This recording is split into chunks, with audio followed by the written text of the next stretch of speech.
السيدة Madam Annalena Baerbock, President of the General Assembly, His Excellency Antonio Guterres, Secretary General of the United Nations, Your Excellencies and Majesties, Kings and Heads of State and Government, Your Excellency, Ministers, ladies and gentlemen, heads of delegations, peace and God's blessings be upon you. I congratulate Ms. Annalena Baerbock on her election as President of the General Assembly's 80th session.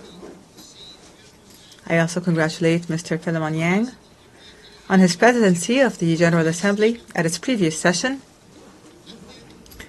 and we appreciate his good performance and the efforts that he made for the cause of peace.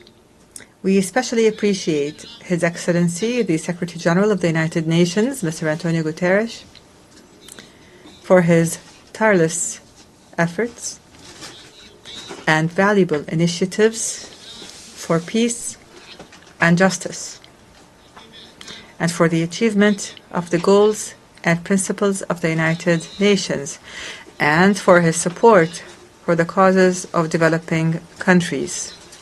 I stand before you today.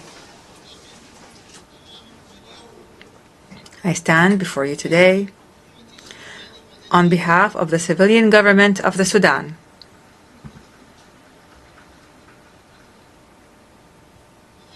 I stand before you today on behalf of the civilian government of the Sudan and on behalf of the proud Sudanese people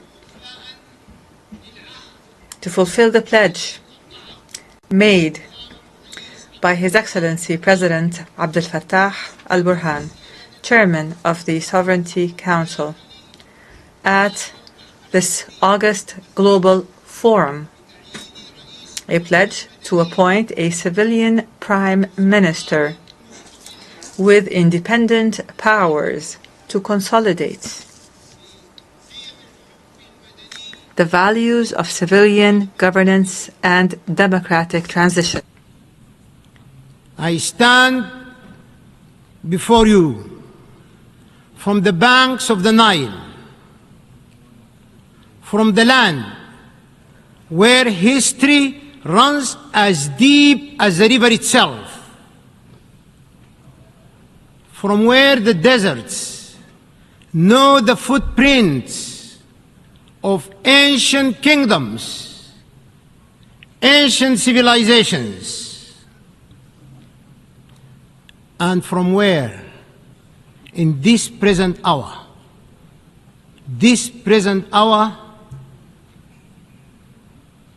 the dust still carries the scent of war.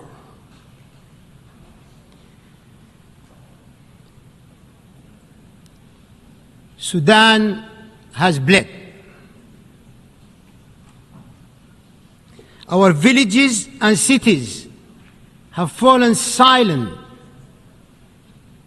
under the shadow of unprecedented war, unprecedented invasion in the history of mankind.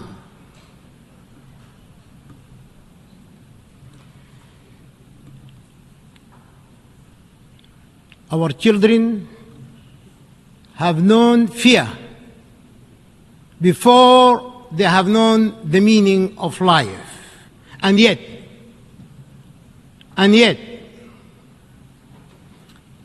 amid the ashes of war, there is a unique pulse that refuses to die. It beats in the refugee's quiet prayer, in the farmer who plants, though he may never reap, and in the mother who sings her child to sleep beneath an open sky. From that pulse, distinguished leaders of the world, from that pulse, I share with you these words. Amalun. Hope reborn of our unity and strength emanating in our peace.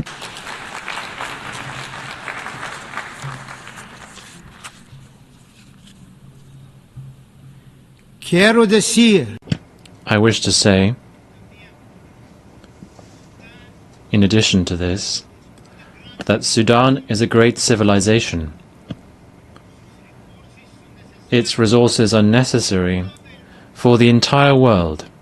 Sayyid Rais, Madam President, we are witnessing great challenges. We are facing enormous dangers posed to the principles of the Charter and multilateralism, while threatening regional and international stability. Meanwhile, the norms of international law are being eroded as the crimes of genocide, aggression, and the employment of foreign mercenaries to occupy the territories of states and slaughter their peoples. These crimes multiply in contempt of the Charter and in violation of international law, as is now happening in my country. Mr. President, we must build trust. We must reinforce transparency and strengthen the role of the General Assembly, preventive diplomacy, and the peaceful settlement of conflicts. The capacity and the role of the United Nations can be strengthened through collective action and multilateral international cooperation. We can take advantage of the momentum generated by the UN-AT initiative, the outcomes of the future summit, and of major international conferences. Despite the international consensus on the illegality of unilateral sanctions and unilateral coercive measures which violate international law, these sanctions continue. They are imposed for political reasons, which threatens the values and bonds of international cooperation, international relations, and the rights of peoples to development, well-being, and the enjoyment of human rights, especially in developing and least developed countries. We are concerned over the political exploitation of human rights and their use as a means to pressure our country without considering the economic aspects of human rights that are affected by these unilateral sanctions and measures. We renew our rejection, our absolute rejection of hate speech, racism, extremism, Islamophobia, and all forms of discrimination and racial supremacy that threaten humanity as a whole. Mr. President, during the past 3 years, the people of the Sudan have been subject to existential dangers and threats as a result of the crimes perpetrated by the rebel Rapid Support Militia. The people of Sudan have been forced out of their homes and of their homeland to flee systematic killing and torture and looting and rape and humiliation and the savage destruction of all the components of life, the basic components of life. These actions were deliberate. These actions were part of an integrated project to control Sudan, to plunder its wealth, and to change the demographics of its population. Preserving the sovereignty of the state and its well-established national institutions is a top priority.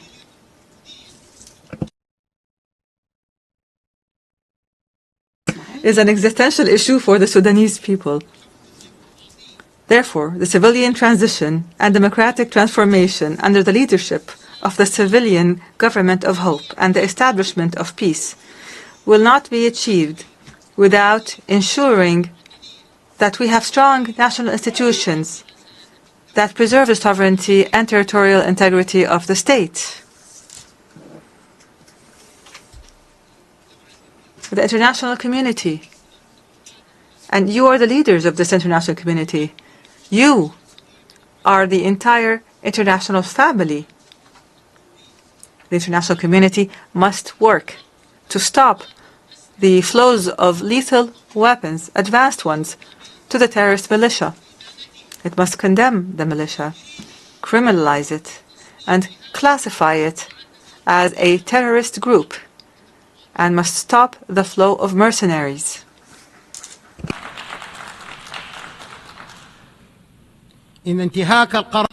Violating Resolution 1591 threatens to prolong the war and prolong the suffering of civilians with it. It decreases the chances of peace and threatens the safety, unity, and stability of Sudan and the entire region. Achieving comprehensive peace in Sudan requires the participation of Sudanese political forces and the different walks of Sudanese society in decision-making and in determining their future, because they are the true stakeholders. There must be no foreign interference or pressure, no hasty partial solutions, and no support for ethnic political extremism that plots to destroy Sudan. We affirm from this podium the commitment of the government of Sudan to the roadmap, which was drawn up by a group of national forces and civil organizations, and which we presented to the United Nations and to the mediators. This roadmap includes a ceasefire, accompanied by the withdrawal of the terrorist rapid support militia from the areas and cities it occupies. It includes lifting the siege of the city of Al-Fashir immediately.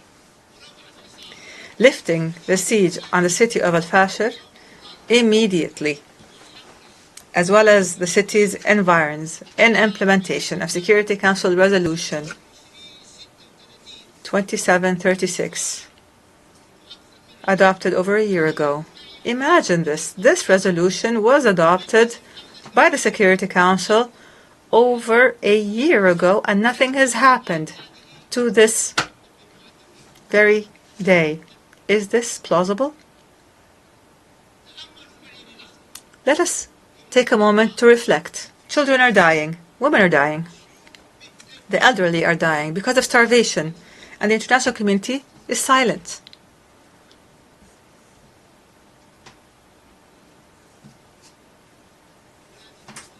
All of these measures include the dignified and safe return of the displaced and of refugees. It includes facilitating humanitarian access to the needy and affected, and continuing with the transitional political process towards democracy. Here, advanced steps, truly advanced ones, have been taken to implement this roadmap.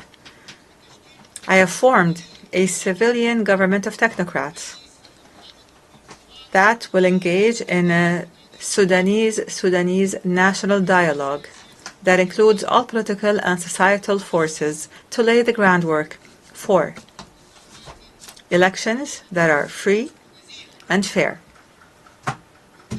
and to engage positively with regional and international communities. In this context, the government has committed and continues to facilitate all procedures for all Sudanese citizens abroad to return and engage in this important historic dialogue.